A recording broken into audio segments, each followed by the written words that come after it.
Good morning बच्चों, चलिए निकालिए क्लास 9 साहित्य सागर। हम लोग देख रहे थे महायज्ञ का पुरस्कार। हम लोग समझ चुके थे कि महायज्ञ क्या है, यज्ञ क्या है, महायज्ञ क्या है और उसका पुरस्कार कैसे मिलता है। हम लोग पेज नंबर 17 का फर्स्ट पैराग्राफ कंप्लीट कर चुके थे, जिसमें धन्ना सेठ की पत्नी सेठ को समझाने के बहाने सारी दुनिया को समझाना चाहती है, और यही मुख्य मैसेज है, यही इस कथा की आत्मा है। इसमें धन्ना सेठ की पत्नी समझाती है कि आखिर महायज्ञ कहते किसे, और वही धन्ना सेठ की पत्नी लेना चाहती है और वही हमें भी लेना चाहिए, प्रत्येक व्यक्ति को लेना चाहिए। अर्थात प्रत्येक व्यक्ति को ऐसा ही कर्म करना चाहिए जब वह दुनिया का सर्वश्रेष्ठ जीव है, सबसे मॉडर्न लाइफ जीता है, सबसे कहता भी है हाई एजुकेटेड, तो काम करने में लो एजुकेटेड कैसे हो जाते हैं। सबके सामने कहते हैं मनुष्य मैं सबसे बेहतर, तो कार्य करने में सबसे पीछे क्यों रह जाते हैं। धन्ना सेठ की पत्नी कहते मैं खरीदूंगी तो वही महायज्ञ खरीदूंगी। बाजार जाते हैं तो बोलते हैं कि काकू दादा सबसे बढ़िया, पैसे की फिक्र मत कीजिए, अच्छी क्वालिटी का सामान दिखाइए, मैं वही लूंगा।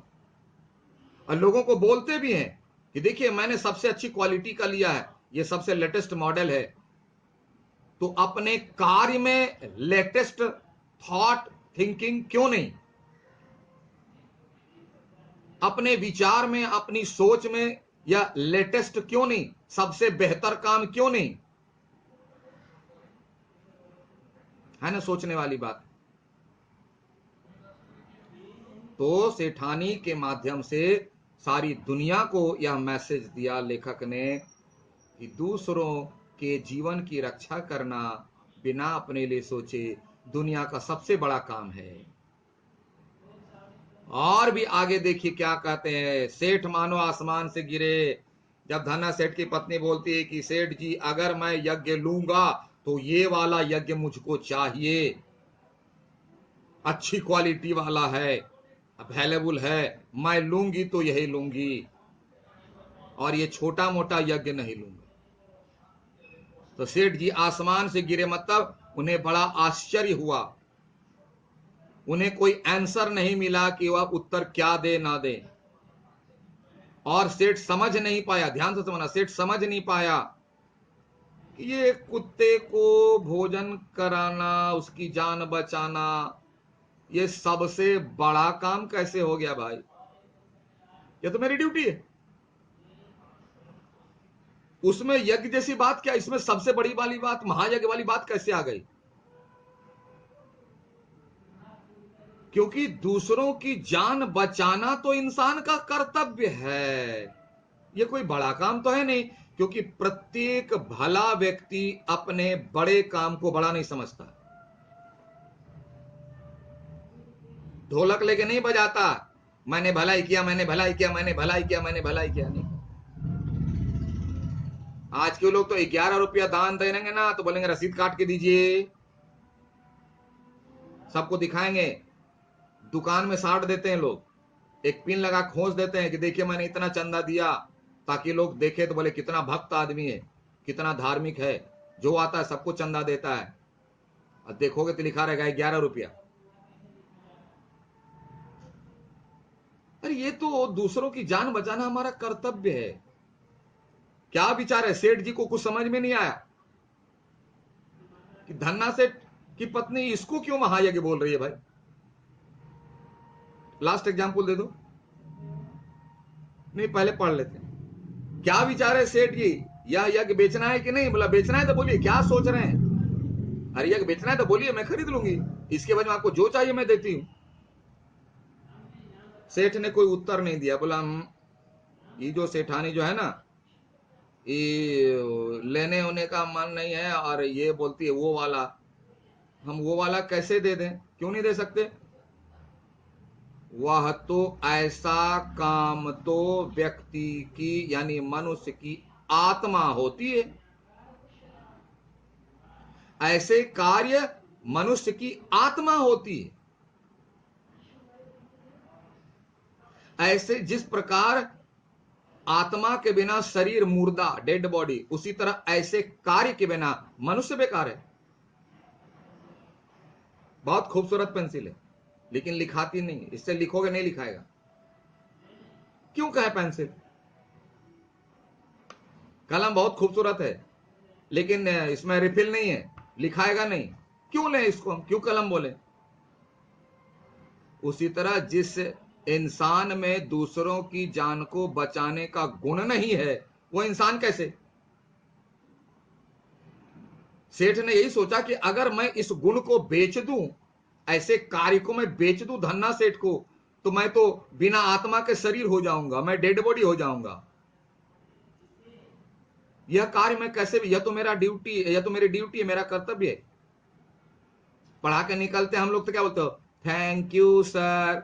मेरा सवाल, थैंक यू क्यों? सर आपने पढ़ाया तो क्या करवाते? भोज करवाते?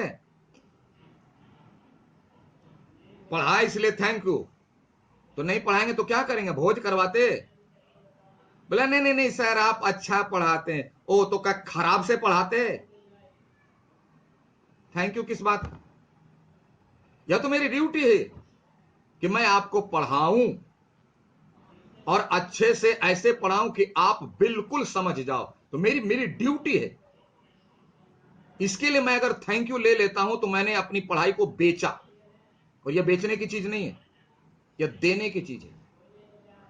तो बोले सर ऐसे मन में आया तो बोल दिए। हाँ ठीक, ये अच्छी बात है। लेकिन इन रियल इनफैक्ट ऐसा कुछ नहीं। सेठ ने ही सोचा। सेठ ने कोई उत्तर नहीं दिया, चुपचाप पोटली उठाई और हवेली से बाहर चले गए। बाहर है क्यों? अंडरलाइन करो, उन्हें मानवोचित कर्तव्य का मूल्य लेना उचित ना लगा। उचित मतलब अच्छा नहीं लगा। जो इंसान का कर्तव्य है वही बेच दे इंसान, तो इंसान रहेगा कहां? इंसान अपनी इंसानियत ही बेच डाले तो वह तो इंसान रहेगा ही नहीं। कलम में रिफिल ही नहीं है तो उससे लिखने का ही काम नहीं। ऐसे कलम को तो लिखो और फेंको। जब तक लिखा इंसानियत थी तो कलम थी। इंसानियत यानी इंक समाप्त हो गया, फेंक दिए, तो लिखो फेंको वाली बात होगी। सेठ को यह मंजूर नहीं था। बोला नहीं ये मैं नहीं बेच सकता। क्यों? इसी कार्य के चलते तो वह इंसान है। मानवोचित कर्तव्य मतलब इंसान को यानी मनुष्य को जो काम करना चाहिए, ऐसा काम, ऐसी ड्यूटी जिसके चलते वह मनुष्य कहलाता है, जिसके चलते वह इंसान कहलाता है। इंसानियत है इसलिए वह इंसान है, मानवता है इसलिए वह मानव है, मनु की संतान है इसलिए वह मानव है, मनुष्य। न जिसमें इंसानियत हो न जिसमें मानवता हो, तो सिर्फ यह बॉडी तो पाउच है।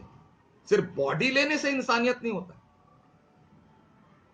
घर में भी आर्टिफिशियल प्लांट्स तुम लोग बहुत लगाते हो, लगाए होगे, तो उससे क्या होगा? वह कभी भी नेचुरल प्लांट की तरह ग्रोथ करता है क्या? उसमें उसकी क्वालिटी है? नहीं है, तो झूठ है, फॉल्स। सेठ जी को लगा नहीं ये नहीं मैं बेच सकता, इसलिए कहा मानवोचित कर्तव्य का मूल्य लेने, यानी उसे बेचना अच्छा नहीं लगा। बोला नहीं ये मैं नहीं बेच सकता, क्योंकि इसके बिना तो वह इंसान ही नहीं रहेगा। कुंदनपुर की धर्मशाला के चबूतरे पर भूखे पेट जैसे तैसे रात बिताकर, अब क्या करे, देख तो कई दिनों से भूखा। और सेठ जी बोला हम लेंगे, तो वही बोले नहीं बेचेंगे, क्योंकि इसके बिना तो मैं इंसान ही नहीं रहूंगा, मैं आदमी नहीं रहूंगा, और मैं जानवर बनना पसंद नहीं करता, ये तो मेरा कर्तव्य, इसमें कौन सी बड़ी बात होगी। सेठ जी इतना बड़ा काम, जिसे दुनिया इतना बड़ा काम कहती, सेठ जी को लगा नहीं, यह विनम्रता है उनकी। कई दिनों से भूखे थे और वह सामने भूखे पेट धर्मशाला के चबूतरे पर, चबूतरा कहते हैं सीमेंट के लिए थोड़ा बनाया जाता है, बरामदा, बरामदा टाइप का। भूखे पेट जैसे तैसे, मतलब भूखे में नींद आएगी क्या, भूखे पेट नींद नहीं आती है। रात भर जैसे तैसे, मतलब कभी इस करवट तो कभी उस करवट, बदलते बदलते बेचारा जो है पाँव फटे, मतलब जैसे ही रोशनी हुई, रात थी, रोशनी हुई दिखने के लायक, वह निकला वहां से पैदल। वहां से चलकर अगले दिन शाम, यानी दूसरे दिन शाम को घर पहुंचा। अगले दिन यानी दूसरे दिन शाम को सेठ अपने घर आ पहुंचे। सेठानी बड़ी बड़ी आशाएं लगाए रखी थी कि सेठ जी आएंगे, कुछ तो लाएंगे, बहुत दिनों के बाद हम लोग बैठ करके साथ में खाएंगे, भूख मिटेगी। इसलिए वह जो है दरवाजे पर आसरा देख रही थी कि अब तो सेठ जी आ जाएंगे। सेठ को खाली हाथ वापस आया देख, दूर से नजर आ रहे, सेठ जी के हाथ में तो कुछ है नहीं, वो खाली हाथ है। आशंका यानी डर से, आशंका से भय होता है, डाउट, क्या मिला नहीं मिला, लाए नहीं लाए, और उससे डर हो गया कि फिर भूखे रहना पड़ेगा। कांप उठी वह। और जब नजदीक आए, सेठ जी बोली क्यों धन्ना सेठ नहीं मिले, बोला धन्ना सेठ से भेंट नहीं हुई क्या, खाली हाथ। सेठ ने आद्योपांत सारी कथा सुनाई, आद्योपांत शुरू से लेकर के अंत तक, जैसे क्रिकेट मैच का कमेंट्री सुनाया जाता है ना, अब यह खिलाड़ी बाएं हाथ से बॉल लेकर के ये दिए, ये नो बॉल आउट, पूरी की पूरी कहानी आद्योपांत शुरू से लेकर के अंत तक कहानी अपनी पत्नी को सुना दी। यह सुनते ही सेठानी की वेदना, यानी मन में जो कष्ट हो रहा था, गायब हो गई। सुनकर सेठानी की सारी वेदना जाने कहां विलीन हो गई, मतलब समाप्त हो गई। जो डर था, जो कष्ट था, सब गायब, यानी ठीक हो गई। हृदय उल्लसित हो गया, हृदय बहुत खुश हो गया, बहुत खुश हो गई, वह बहुत खुश हो गई। आज की पत्नियां होती तो मार बेलना और डंडा के सेठ जी की हालत खराब कर देती।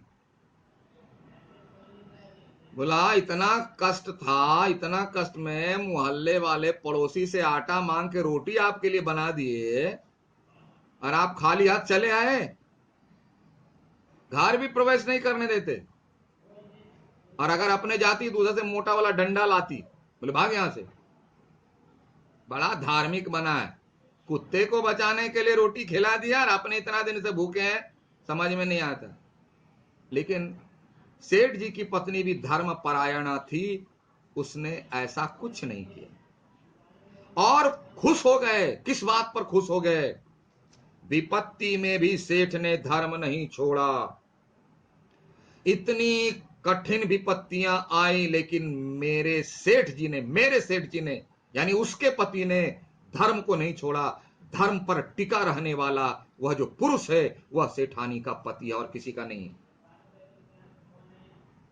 जैसे कोई बहुत बड़ी संपत्ति पर प्राउड फील करता है, उसी तरह ऐसे व्यक्ति को पाकर के सेठानी प्राउड फील करने लगी, बोला ऐसा पुरुष जो है वह मेरा पति है और किसी का नहीं।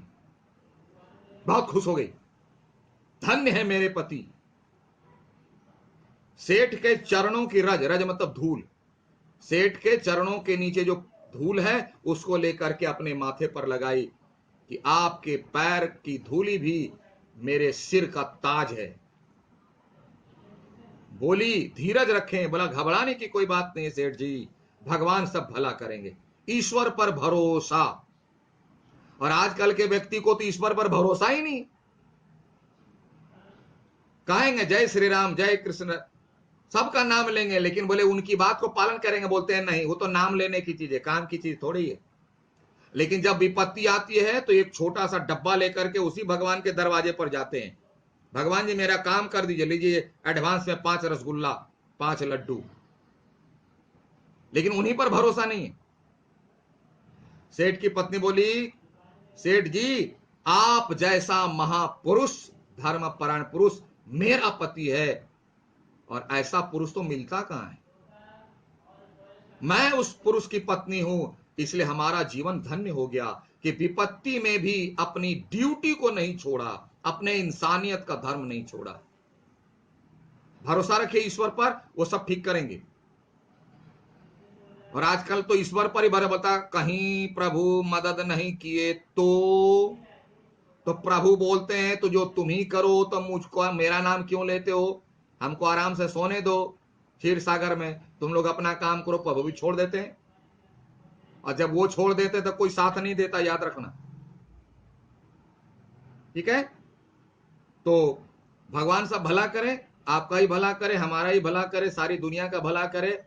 और आगे क्या होता है, कौन सी भलाई करते हैं देखेंगे अगले क्लास में। Thank you, have a nice day.